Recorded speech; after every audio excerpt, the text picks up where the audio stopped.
In this video, I'm going to teach you how to get gold coins in Total Battle. To do that, first, make sure to install your Total Battle onto your phone. Once you're in there, you just need to actually kill or actually try to eliminate these people right here and then also upgrade your weapon at the same time. You can also upgrade right here your troops if you would want to.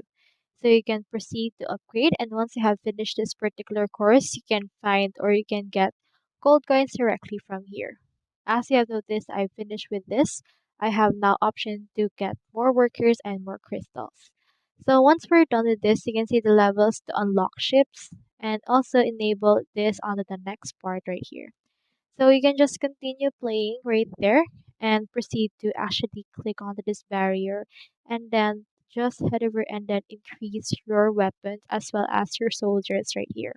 You can increase the number or counts of the options that you have right here, and once it's been increased, you can get the gold coins that you want right there. So that's all there is today, and I hope this video actually helped you out. Thank you so much for watching.